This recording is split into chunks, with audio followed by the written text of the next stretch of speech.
TV Imaculada, o Evangelho em primeiro lugar.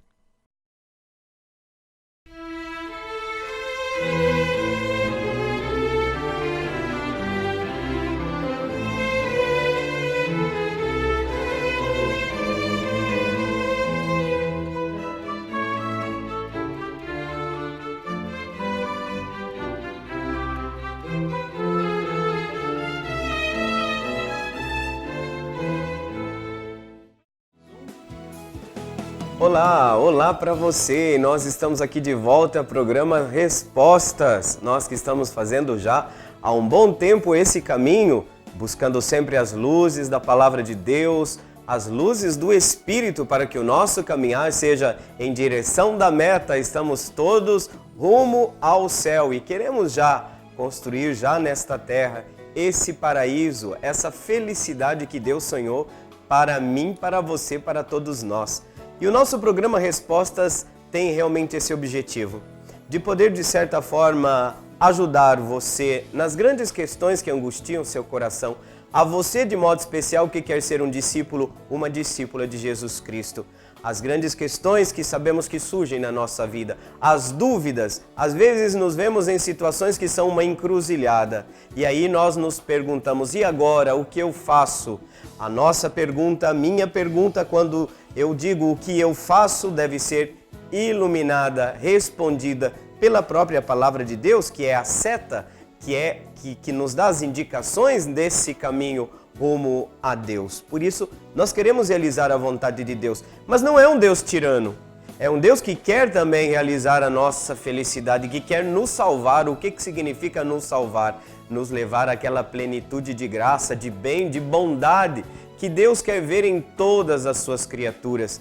Por isso, aquele que corresponde à vontade de Deus, aquele que caminha na sua estrada é feliz, né? De fato, o Evangelho diz, bem-aventurados, felizes aqueles que são mansos, que procuram a justiça, porque deles é o reino dos céus. É interessante, a palavra de Deus diz que bem-aventurado, traduzindo para nós, é feliz.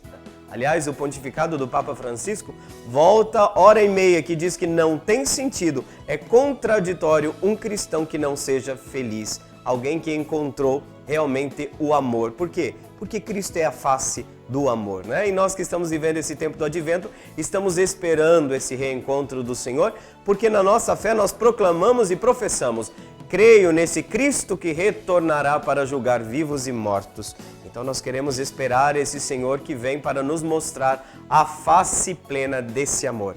Como vocês sabem, nesse primeiro bloco nós estamos aprofundando nesse tempo, já faz um bom tempo, digo de passagem, né? Diga-se de passagem, que nós estamos refletindo sobre o mistério dessa comunhão na qual nós somos introduzidos pelo nosso batismo. A igreja.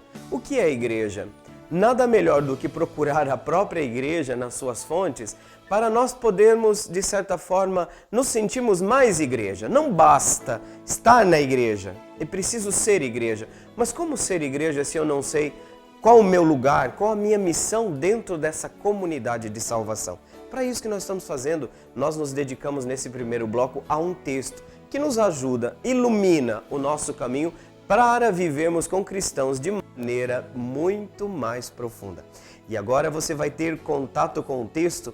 Não sei se você já percebeu que quando nós professamos a fé na igreja, nós estamos falando que essa igreja, para ser igreja de Cristo, ela tem que ser una, santa, católica e apostólica. São chamadas notas essenciais da igreja. Mas vejam, hoje nós vamos falar, esse texto que você vai ver agora, que você vai acompanhar aí, vai falar sobre a apostolicidade. Por que a igreja de Cristo tem que ser apostólica? É uma nota essencial dela. Então, agora, fique muito atento a esse texto da Lumen Gentium e a gente já volta para o comentário. A instituição dos 12 apóstolos. O Senhor Jesus, depois de ter orado ao Pai, chamou a si os que ele quis e escolheu os 12 para estarem com ele e para os enviar e pregar o reino de Deus. A estes apóstolos constituiu-os sob a forma de colégio, isto é, de grupo estável, cuja presidência entregou a Pedro, escolhido dentre eles. Enviou-lhes primeiramente aos filhos de Israel, e depois a todas as gentes, para que, com o poder que lhes entregava, fizessem de todos os povos discípulos seus, os santificassem e governassem, e, assim guiados pelo Senhor, dilatassem a igreja e a apacentassem com o seu ministério, todos os dias até a consumação dos séculos. Foram confirmados plenamente nesta missão no dia de Pentecostes, segundo a promessa do Senhor: recebereis a virtude do Espírito Santo, que descerá sobre vós, e sereis minhas testemunhas em Jerusalém e em toda a Judéia e Samaria e até os confins da terra.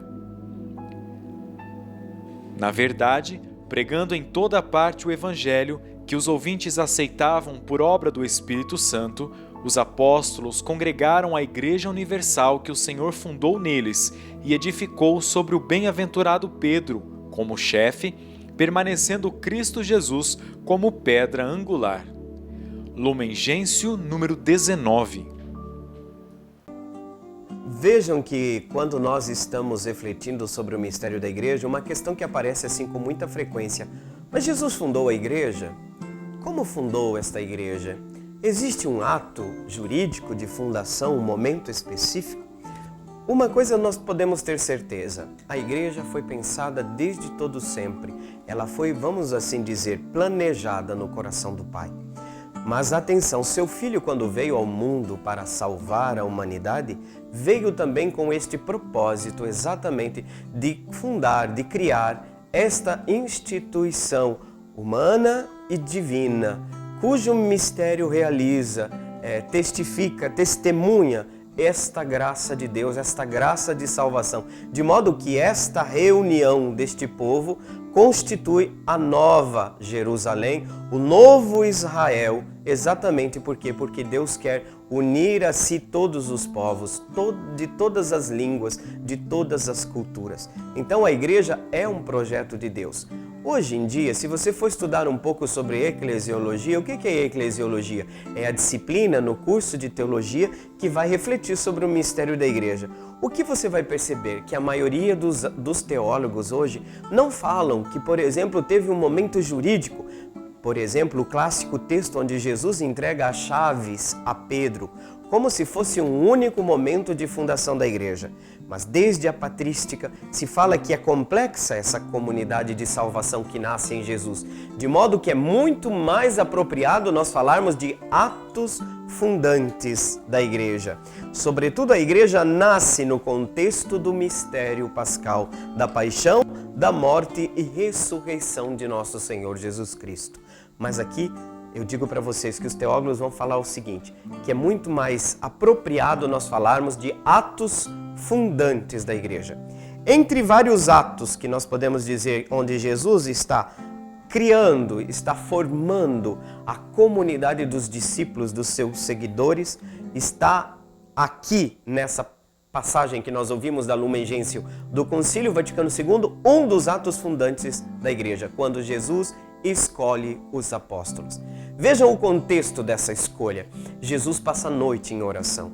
Toda vez que Jesus tinha que realizar no outro dia, na sua ação pastoral, na sua pregação, realizar um ato importante, Jesus passava a noite em oração. E é assim que ele escolhe, né? O texto fala que Jesus, depois de ter orado ao Pai, chamou para si os que ele quis e escolheu 12 para estarem com ele, para os enviar a pregar o reino de Deus. Nós podemos dizer que Jesus formou uma comunidade de discípulos e discípulas. É uma comunidade bastante numerosa pelos relatos evangélicos que a gente tem conhecimento. Mas dentro desse corpo dos discípulos nós temos um grupo muito mais íntimo, muito mais próximo, que são chamados os apóstolos, os 12 apóstolos. Sabemos que o número bíblico 12 é importante, né, para o contexto bíblico, sobretudo porque o 12, as 12 tribos de Israel, não sei se você se recorda, o 12 na Sagrada Escritura quer simbolizar universalidade, totalidade. Neste sentido, a escolha dos apóstolos é um dos atos fundamentais de fundação da igreja. Primeiro lugar, para estarem com ele, para viverem na intimidade com ele, porque quando partem para anunciar, eles oferecem o Cristo que receberam. Partilham desta comunhão que viveram, porque ninguém dá o que não recebeu. Então, neste sentido, os apóstolos têm uma convivência muito íntima, muito próxima com o Senhor. Dentro desse colégio apostólico, aos poucos, Cristo organiza este colégio apostólico, organiza esse grupo dos apóstolos, dando a um deles uma função de chefia, uma função especial. E é aqui que nasce para nós o fundamento bíblico do ministério petrino. O que é o ministério petrino? É o serviço à igreja do ministério do Papa, que hoje é o Papa Francisco que governa, que conduz a igreja. Dentro desse colégio apostólico se estrutura estavelmente uma hierarquia. E nesse sentido, essa presidência desse colégio apostólico, sistematizado, organizado por Cristo, tem à sua frente Pedro, escolhido dentre eles. Às vezes a gente fala, né? Muito se fala que Jesus tinha um apóstolo preferido. Não sabemos, mas se fala muito de João, né? Que seria esse apóstolo preferido. Mas vejam que Jesus não escolheu João para coordenar o grupo, para presidir o grupo dos apóstolos, mas escolhe Pedro. E depois prepara este grupo não para esse grupo ficar como uma elite que fica cultuando a si mesma e cultuando a Cristo. O mandato apostólico não demora e essa comunidade já nasce enviada. Ide por todo o mundo e pregai o evangelho a toda criatura. Veja que quando o Papa Francisco fala que não quer uma igreja autorreferencial, que cultua a si mesma, é importante a gente perceber que isso tem bases profundamente bíblicas. Não é uma grande novidade, porque Jesus não chamou os apóstolos para ficarem simplesmente adorando Ele. Também para isso, sobretudo nesse primeiro momento de convivência, de comunhão íntima, porque ninguém anuncia aquilo que não recebeu, que não foi transmitido. Nesse sentido, esse colégio apostólico não vira uma bolha, não se torna uma seita, mas deve abrir-se, deve expandir-se sem limites, porque qual é o limite? Nenhum, até os confins de toda a terra. Então essa igreja que nasce missionária é uma igreja que vai, se ela se paralisar, ela morre. Ela perde o seu elan missionário. Então esses apóstolos são enviados, são mensageiros de uma boa nova, de uma boa notícia. E depois esse poder que é entregue a esses apóstolos é sobretudo o poder de agregar discípulos. Fazei discípulos meus todos os povos. Vejam que o evangelho dessa semana que passou, um dos dias falava: eu não quero que se perca nenhum daqueles que o Pai me deu. Falava da ovelha perdida. Vejam, a alegria do pastor que aparece muito mais quando ele reencontra uma perdida do que ficar olhando as 99 que estão no redil. Vejam como esse Deus quer buscar as ovelhas distantes, quer buscar os cansados, né? Na sequência da semana também, o outro dia, o evangelho, que eu acho um evangelho maravilhoso, né? Vinde a mim, vós todos que estáis cansados e sobrecarregados sobre o peso do vosso fardo, né? Podem vir a mim, vocês vão encontrar descanso em mim. Eu não vou pesar mais o fardo de vocês, não, né? Que palavra linda, que palavra consoladora. É esse Deus que a gente espera, né? Então envia para agregar, né? Fazer discípulos meus, santificar, governar e assim, guiados pelo Espírito de Deus, dilatassem esse amor de Deus que nasce desse pequeno grupo e que se dilata, né? Então convida esse pequeno grupo que se reúne em torno de Jesus para apacentar os escolhidos do Senhor, né?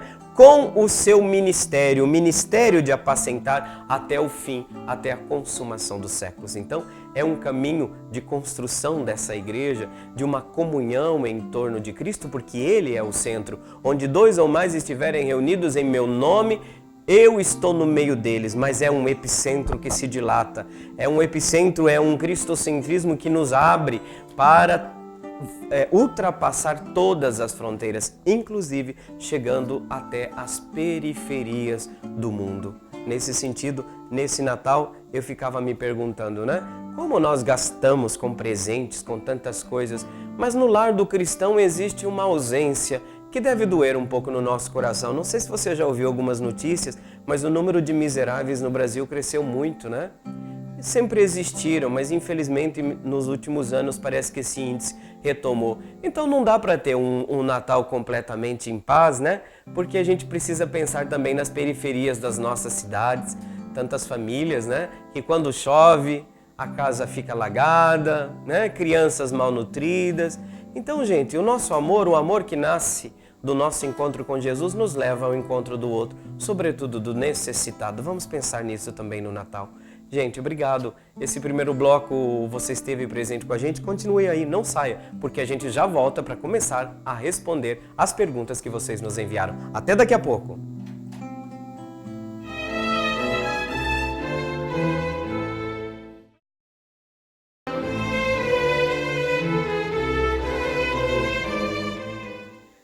Já estamos de volta ao programa Respostas e passamos agora para esse segundo bloco onde nós começamos a responder as perguntas que vocês nos mandam. E nós vamos começar hoje com a pergunta do Sérgio, lá do bairro Centro, né? Uma saudação a todo o pessoal do bairro Centro, 14 de julho, tá tão bonita, né?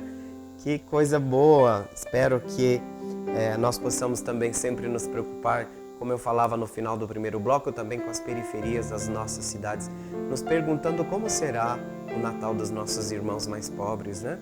É uma questão que deve também estar presente no nosso coração e nas nossas preocupações. O Sérgio pergunta, o que a igreja quer dizer quando afirma que os pais são os primeiros catequistas de seus filhos? Sérgio, você traz uma questão muito importante, porque às vezes nós desconsideramos essa fase inicial da vida das nossas crianças, do caminho, né, de iniciação cristã, essa fase que vai de 0 a 6 ou a 7 anos. Porque nos 7 anos nós normalmente construímos dentro da comunidade uma catequese que já é mais sistemática, uma educação na fé dessas crianças que pedagogicamente vai envolvendo-as, né, dentro de um caminho que nos leva ao encontro com Cristo, a crescer na fé, a desenvolver as virtudes que são próprias dos cristãos.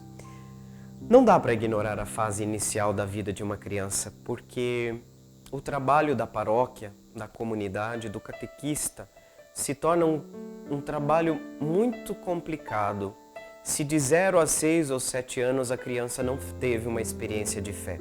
E como é que a criança faz uma experiência de fé de 0 a 7 anos? Lembrem que quando a igreja diz sim, porque o batismo é solicitado à comunidade, os pais vêm pedir, não é o padre que vai lá bater na porta da família e dizer, olha, vocês têm que batizar seu filho. Nasce do desejo do coração dos pais que querem o quê?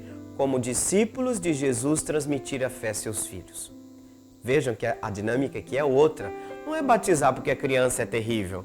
Não é batizar porque a criança vive doente. É batizar porque eu quero introduzir na comunhão de salvação esse meu filho, essa minha filha. Por isso que a igreja confia a um pequeniníssimo núcleo, né? Olha que pequeniníssimo, nem existe isso, né? A um pequeno grupo que vai o quê? Vão ser aqueles discípulos de Jesus que vão acompanhar os primeiros passos desse pequenino, dessa pequenina que está ainda na fase germinal de crescimento na fé.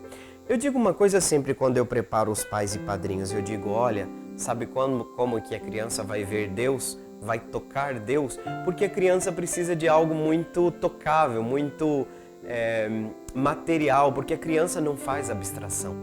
A criança precisa ver um pai fazendo um sinal da cruz, um pai se ajoelhando, um pai e uma mãe em atitude de oração, né? Um sinal da cruz que faz na frente de uma igreja, na passagem por um cemitério, né? Os momentos de oração em família. Imagina, não tem catequese melhor do que o pai, do que uma criança ver seu pai e sua mãe orando juntos, né? Exatamente. A criança precisa ver, a criança toca Deus através da fé dos pais. Nesse sentido, ter uma cruz na parede, um terço no bercinho da criança, às vezes um rosário, né, no carro, todos esses sinais são importantíssimos, porque, eu repito, a criança toca Deus através da fé e do testemunho dos pais. Claro que os primeiros responsáveis nesse processo são os pais. São os primeiros catequistas das nossas crianças. Coadjuvados, auxiliados, como vocês preferirem dizer, pelos padrinhos. Então, qual o critério para escolher um padrinho? Alguém que possa viver uma fé de tal maneira madura que possa pegar na mão de alguém e auxiliar no caminho da fé. Não vai ensinar alguém a amar Jesus, alguém que não está amando Jesus. Como que vai fazer? Então a igreja, nesse primeiro momento, enquanto a criança não adquire a consciência, a razão, e isso vai acontecer quando ela tiver um momento, quando chegar um momento ali, na fase da adolescência, onde ela vai poder assumir pessoalmente a sua fé com a crisma, né? A crisma confirma, eu quero ser um discípulo de Cristo, eu quero fazer esse caminho, eu quero ter a minha fé no Senhor, eu acredito. Agora, gente, tudo isso, esse sim que essa criança, que esse adolescente vai confirmar depois, porque ele tem que estar consciente do que ele está assumindo, porque religião não pode ser imposta, só se dará se ele viu uma comunhão de fé já dentro da sua casa, dentro dos seus laços familiares. Por quê? Porque lá pelas tantas o Joãozinho e a Mariazinha vai dizer assim, eu não quero ficar nessa igreja não. Esse povo vive só falando mal dos outros, um dos outros, esse povo não se ama, esse povo não tem fé. Né? A pessoa vai abandonar a comunidade. Por quê? Porque não viu o testemunho, não viu o exemplo, né? Digamos assim, com todas as dificuldades que todos nós temos. Né? Mas eu digo, Sérgio, que é muito importante essa fase inicial até os 7 anos. Né? A educação na fé dos filhos. Porque tudo aquilo que a criança vê nessa fase fica marcado para o resto da vida. Talvez vocês vão dar risada, porque aí eu conto às vezes até nas missas, que até hoje eu faço algumas orações, não consigo dormir sem fazer algumas orações que a minha mãe ensinou aos pés da cama quando eu era pequeno, né? Meu anjo da guarda, meu bom amiguinho, quero que me ensine um bom caminho. É uma coisa infantil, mas é próprio dessa fase, né? Quem não for como criança não vai entrar no reino dos céus, diz a palavra também, né? Com Deus me deito, com Deus me levanto, na graça de Deus, o anjo da guarda, Senhor Divino e Espírito Santo. Uma oração simples, pequena. Né? Parece que eu não consigo dormir enquanto eu não faço essa oração. Quem que ensinou? Quem foi minha primeira catequista? Minha mãe, minha avó também, uma mulher de muita fé, né? Isso é uma coisa que infelizmente acontece. Os pais parece que delegam, né? A responsabilidade da transmissão da fé para... Eu não estou dizendo de todos os casos, eu não quero generalizar aqui, tá? Mas muitas vezes os pais delegam a mãe, né? Parece que a religião é a coisa da mulher, é a coisa... Absolutamente. Eu digo sempre para os pais, se tem uma coisa que você pode deixar de herança para o seu filho e que na hora que ele realmente precisar dizer um não para as porcarias do mundo e que ele vai pensar e que ele vai ter em conta, é a fé que você deixou para ele. O pai também tem uma responsabilidade apostólica. Todos nós assumimos, né, essa dimensão profética no nosso no sacerdócio comum também, que cada fiel exerce, transmitir a fé para seus filhos. Né? Isso é importante. O trabalho da paróquia depois fica muito difícil, gente, se essa base inicial não aconteceu. Eu digo também assim, umas sugestões bem práticas que eu dou. Agora, época de Natal, o que você pode fazer com seu filho? Vai fazer a arvinha de Natal junto com ele, vai explicando. Por que tanta luz? Porque Jesus veio trazer luz nos corações.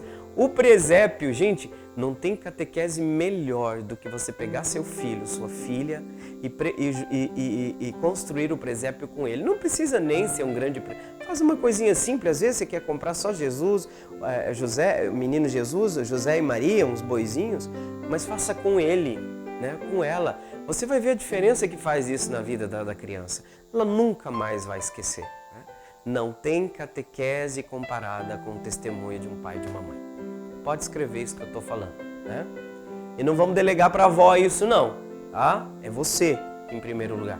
Essa é a sua missão. Deus colocou essa criança, essa pessoa aí na sua vida, não por acaso. Né? Então, gente, você, pai e mãe, é o primeiro catequista do seu filho. Sim, senhor. Tá bom?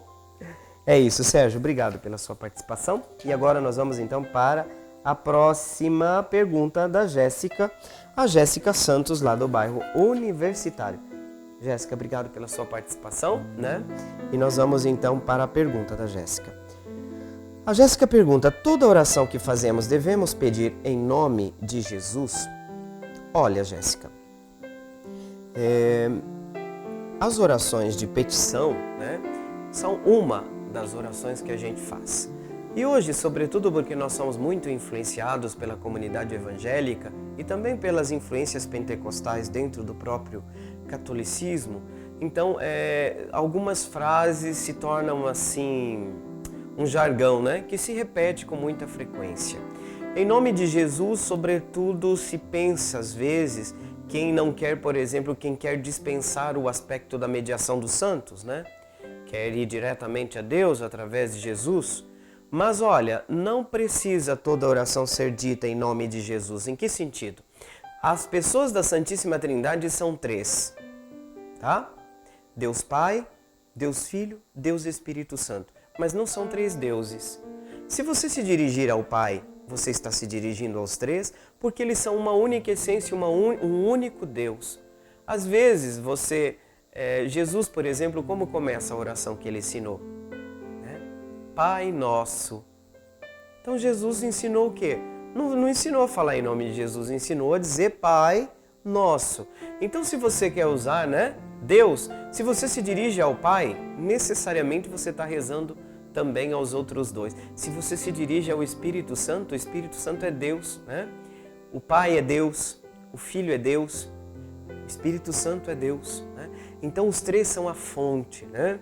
São todos os três uma única divindade, um único Deus, né? Então, mas não está errado usar em nome de Jesus? Absolutamente. O que eu estou dizendo é que em nome de Jesus não precisa ser uma camisa de força. Você pode rezar em nome do Espírito, que é Deus. Você pode rezar também ao Pai, porque Jesus mesmo não terminou a oração dele dizendo, né? Ao Pai nosso que estás no céu, e não terminou dizendo em nome de Jesus, né? Ele não falou isso. Não está no final da oração do Pai Nosso, né? Mas em nome de Jesus pode ser dito sem dúvida alguma, né? Uma tradição da comunidade paulina é que coloca realmente, né, em nome de Jesus.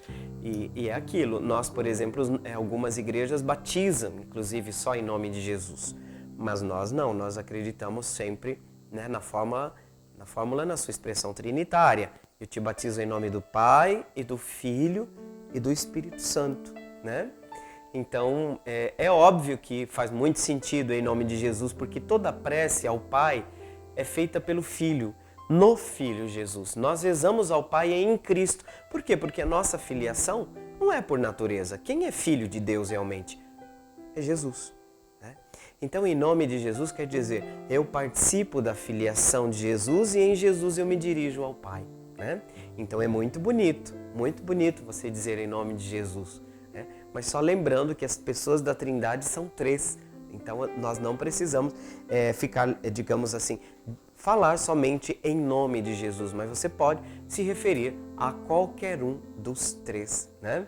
E que você está se dirigindo a Deus, né? Muito bem, Jéssica, obrigado pela sua participação, né? Agora nós vamos passar para a pergunta do Augusto. Augusto lá do bairro Nova Lima.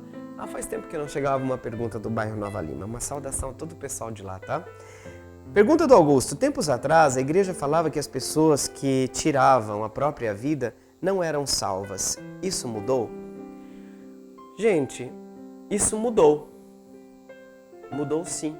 Mas infelizmente algumas pessoas continuam reproduzindo, não sei se no inconsciente coletivo, mas julgamentos extremamente desnecessários, né? Comentários do tipo que a gente escuta, essa pessoa não vai ter salvação, porque no último momento da vida dela ela cometeu um pecado gravíssimo e não tem tempo para reparação.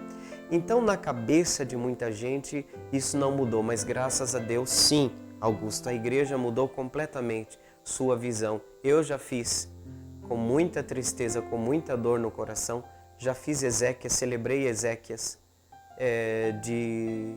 de suicidas, inclusive de jovens. E a interpretação que a igreja tem hoje é completamente diferente. Há não muito tempo atrás, os suicidas não podiam nem mesmo ser sepultados em cemitérios cristãos. Sobre suas lápides não era possível nem mesmo colocar a cruz. Então morria como um condenado. E a preocupação do coração de muitas mães nesses tempos também. Eu soube de um jovem que tirou a própria vida e a mãe perguntava para o pároco, para o padre, ela voltava com essa pergunta recorrente: meu filho se salvará? Meu filho se salvará? Para ver como isso angustia o coração das pessoas, né? Mas vejam, o estado em que a pessoa se encontra, hoje é avaliado, e as ciências da psicologia podem nos ajudar a avaliar o quadro psicológico de uma pessoa que chega a esse momento de desespero. É um quadro que nos permite dizer que estamos diante realmente de uma situação extrema, onde a pessoa não tem mais as condições de exercer todas as faculdades volitivas, a sua vontade está profundamente comprometida. Então essa pessoa não está procurando a morte, ela está escapando da dor. Ela está procurando fugir dessa dor. É um momento de desespero muito grande e nós não podemos julgar então essas pessoas. O pai abraça esses seus filhos, né, que passaram por uma angústia, por uma tribulação inimaginável. Não se imagina a dor e a tristeza que essas pessoas vivem. Então, tire o julgamento do caminho, porque a igreja mudou, nosso coração precisa mudar, nossa mentalidade precisa mudar, né? Eu lembro que eu conto essa história com muita frequência, eu já falei aqui para vocês também uma vez no programa, que uma mãe desesperada foi perguntar, eu não sei se é para Santo Agostinho ou São João Maria Vianney, de qualquer forma o que importa é a história em si, que a mãe perguntou: padre, meu filho, o filho dela tinha se jogado da ponte, padre, meu filho se salvará, ele vai encontrar salvação, ele está condenado, ele foi para o inferno?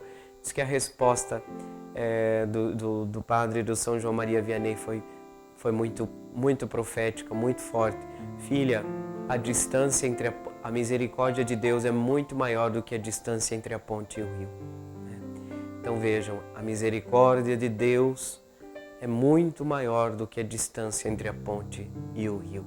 Nós precisamos de corações misericordiosos para entender a pessoa na sua situação de desespero. Ela não vê mais saída, não tem luz no fim do túnel.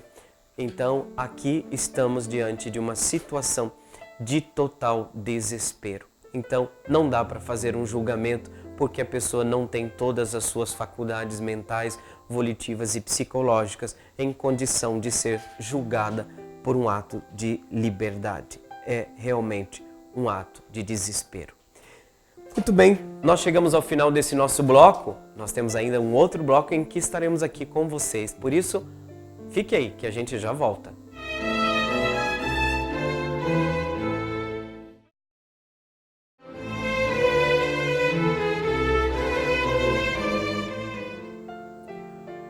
Olá, como prometido, estamos aqui de volta para o terceiro e último bloco do programa Respostas.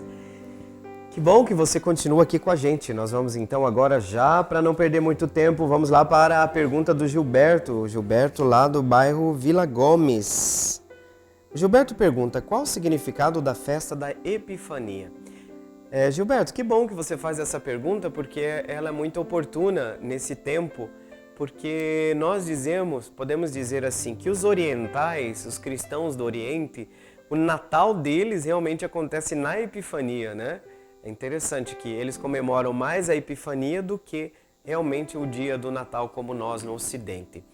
Mas vejam, o que eu quero dizer? A Epifania é uma festa, uma solenidade dentro do tempo do Natal. Então tem a ver com o Natal de Jesus, né? É um dos eventos que está dentro desse tempo que tem a sua dinâmica própria. É o tempo do Natal, onde nós celebramos a primeira vinda de Jesus a este mundo, o nascimento de nosso Senhor Jesus Cristo. Eu não preciso nem dizer para vocês que essa data ela foi escolhida por um motivo histórico, não é por um motivo cronológico, tem toda uma história por detrás. Nós não sabemos se Jesus realmente nasceu no dia 25 de dezembro, né? Existe todo um estudo, existe uma conveniência, uma confluência de datas que optou, né, pela festa do sol, também para substituir aquilo que era então presente, a festa pagã de outros deuses, cuja importância era muito grande no contexto. Então, nós sabemos que pode ser que Jesus tenha nascido dia 25, sem dúvida alguma, né? Mas nós não estamos marcando uma data cronológica, mas sobretudo um fato histórico, né? Que para nós é importantíssimo, porque Jesus veio, se tornou um de nós, é um dogma, é uma fé, é o centro da nossa fé cristológica, né? Cristocêntrica nesse sentido. E a Epifania, como eu disse para vocês, é um momento em que se recorda sobretudo a manifestação. A palavra Epifania vem do grego manifestação, manifestar-se. Jesus se manifesta ao mundo. Nessa ocasião, nós somos amparados pela leitura da visita dos 3 reis magos que vêm do Oriente. Aqui a gente entende a importância, né, que o Oriente dá para a festa da Epifania, porque é na Epifania que eles celebram o Natal, né, do Oriente. Esses 3 reis magos vêm do Oriente, né, oferecem ouro, o incenso, a mirra. Então, nesse sentido, nós temos esse dia em que Jesus se manifesta como a luz do mundo, né? O sol da justiça que veio brilhar para a humanidade. Então, por isso, já no início do ano, 6 de janeiro, é a festa, a solenidade da Epifania, que é uma festa, como eu já disse, o Natal se celebra dentro de um tempo do Natal, cuja preparação é esse tempo que nós estamos vivendo agora, né? Que é o tempo do Advento, é um tempo de preparação para o Natal. E o Natal é vivido por alguns momentos importantes, né? Dentro das suas festividades, dentro das suas celebrações. Destacaria entre esses eventos a Epifania, né? Que é praticamente lá no final, com a Epifania, nós vamos caminhar né? Para quase os finalmente do tempo do Natal. Tem o batismo do Senhor também, que depois inaugura já, retomamos o tempo comum. Então é isso, né? A Epifania é a festa da manifestação. Jesus vem como luz do mundo, luz para salvar a humanidade, não somente para um grupo, mas é uma salvação universal. Deus quer que todos os homens sejam salvos e cheguem ao pleno conhecimento da verdade. E nesse sentido, Jesus é o caminho para a nossa meta, que é Deus mesmo, a comunhão plena com Ele, com os irmãos e irmãs, é a verdade que nos liberta, é Ele, a vida que todos nós procuramos. Então, nesse sentido, manifesta-se Jesus como o Salvador da humanidade, né? Ele é, para nós, o Redentor. Muito bem, obrigado, Gilberto, pela sua pergunta, por sinal sempre muito pertinente, né? Porque essas são questões que muitas pessoas trazem também no seu dia a dia, né? Como dúvida, como pergunta que a pessoa tem. Temos a pergunta agora da Maria, lá do bairro Colibri. Como faço para levar meu namorado para a fé? Maria, primeiro, todos nós temos que nos dar conta que cada pessoa tem uma história única de amor com o Senhor. E todos nós estamos em caminho, a caminho, tá? Então a primeira que precisa ser levada à fé é você. Sou eu, né? Porque senão a gente usa aqueles termos assim que você pode dizer, claro que você pode dizer, mas você tem que tomar cuidado, né? Ah, eu quero converter o meu marido. Ah, tá bom. Cuidado, porque o que você está querendo dizer com isso? Você já se converteu? Eu ainda não. Estou a caminho. Todos estamos a caminho. Então, primeiro, olha a sua história, né? Como foi seu caminho para a fé? Altos e baixos, não teve? Tem momentos de dúvida, não tem? Tem momentos de medo, não tem? Então, primeira coisa, ninguém transmite a fé se não vive a fé, né? E a fé é uma luta, é uma batalha, é um mistério, porque Deus está sempre nos ensinando, nos atraindo. Os nossos pecados às vezes estão sempre nos surpreendendo, às vezes até negativamente. Poxa vida, eu achei que eu já era uma pessoa suficientemente madura, mas eu fiz isso. Você não se decepciona com você mesma? Então, primeira coisa que eu falo com alguém que quer converter alguém, baixa a bola, né? Calma, né? Veja a sua história. Porque eu percebo assim que umas pessoas que, por exemplo, tinham um estilo de vida A antes, depois passa por um período de rompimento, de ruptura e uma conversão muito forte, tendem a serem muito rigorosas depois da conversão. Mas espera lá, se você teve um tempo que você estava distante de Deus, né? Por que o outro não pode fazer o seu caminho? no respeito. Então o que é baixar a bola? Primeira coisa, todos nós estamos nos convertendo. Você não pode subir num pedestal para ensinar a fé para alguém. Né? Você é mesmo alguém que foi seduzido pelo Senhor, que foi fazendo o seu caminho. E você chegou à meta? Não, você não chegou à meta, nem eu. Né? Então o que a gente faz? Primeira coisa, muita humildade. Colocar na cabeça da gente uma coisa que é muito importante, Maria. Quem converte é Deus, não somos nós. A conversão, a mudança de vida acontece, por uma ação de Deus, do Espírito no coração da pessoa. Não somos nós que convertemos alguém, é a graça. É a graça de Deus que converte o coração das pessoas. Converte como? E o que você pode fazer? Eu fico de mãos atadas? Não, Maria, de jeito nenhum. Primeira coisa, testemunho. Testemunho. Vou à igreja, tenho meus valores, né? Tenho minha fé. Primeira coisa que ele precisa ver, o seu testemunho. Tá? Você só vai poder falar para ele, verbalizar o convite à fé, porque vai chegar o momento que você vai fazer o convite à fé, vai. Tá? Você vai fazer o anúncio? Vai. Mas primeiro com a sua vida. Por quê? Essa pessoa olha a sua vida, essa pessoa conhece bem você. Né? Claro que você não é perfeita, como eu não sou, ninguém de nós é. Mas aquele testemunho, sabe? Da fé. Porque senão me parece assim que é a ideia de querer convencer alguém daquilo que eu não estou convencido. Né? Só porque o outro tem que crer como eu acredito. Isso não é fé, isso é ideologia, né? Fé é outra coisa. Fé é eu colocar a pessoa em contato com um mistério que a envolverá por toda a vida. Não é simplesmente passar uma ideia que eu tenho de religião, mas levar a pessoa a um encontro com Cristo, né? Um encontro com o Senhor, porque é Ele o centro da fé. Né? Seu namorado não pode basear a fé dele em você. Isso não significa que você não tenha que dar o seu testemunho. Então eu digo, o tempo de Deus, tá? Mostra com o seu testemunho, a hora que você percebe que existe da parte dele uma abertura, que vocês estão num papo legal, numa conversa muito franca, você pode aos poucos começar o quê? O querigma. O que é o querigma? O anúncio, o primeiro anúncio. Você vai falando, né? Mas veja, no momento não de que você está fazendo um discurso de convencimento do outro, mas no momento que você sente que naturalmente existe uma abertura de coração para um diálogo. Né? E é importante você mostrar, sobretudo, as razões pelas quais você crê.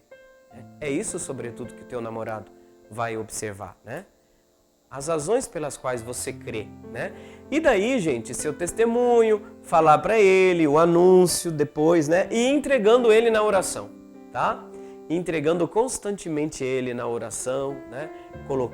Convidando também, mas atenção, é um convite.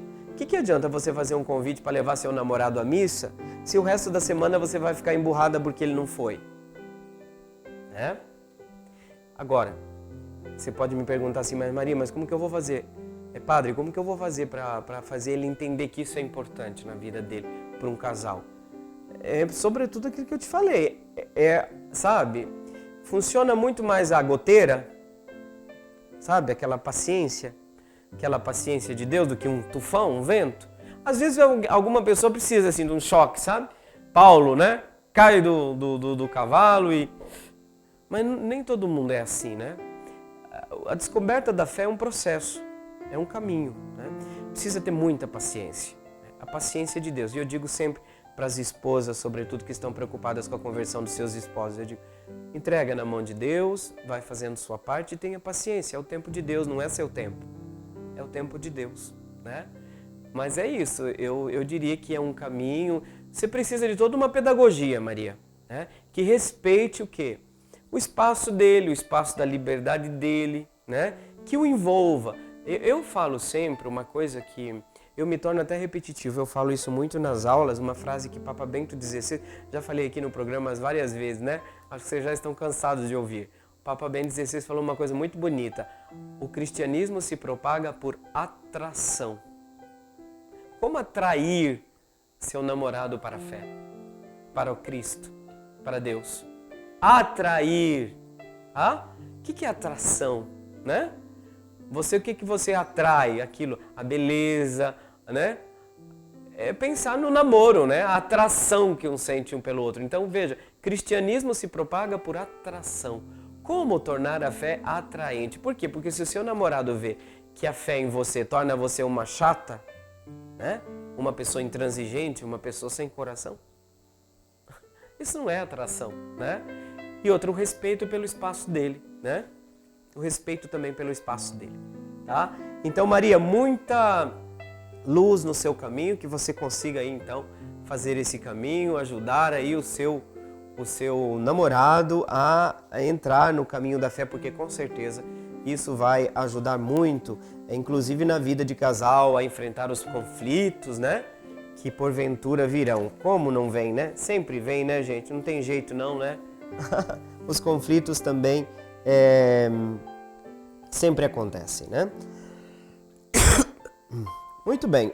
Agora, passamos para a pergunta da Sônia lá do Copa Sul. Aliás, uma pergunta muito pertinente para esse tempo nosso agora, né? A Sônia pergunta: por que usamos velas durante a missa e orações? E a outra pergunta dela também, que ela continua: e a vela do advento devem ser coloridas? Olha, a vela para nós é como uma profissão de fé. Eu digo que acender uma vela é como rezar o creio.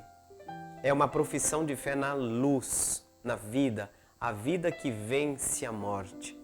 O que significa acender uma vela? Lembrar que Jesus é a luz da vida, que Jesus é o sol que ilumina a nossa vida, que nele nós teremos a vida, que ele é a luz que indica o caminho, a estrada. Então, quando nós acendemos uma luz, e por exemplo o sacrário tem que ter sempre uma luz ali presente, onde está presente Cristo vivo, sobretudo é isso, a vela é um sinal durante a missa de que nós estamos diante de uma realidade sagrada.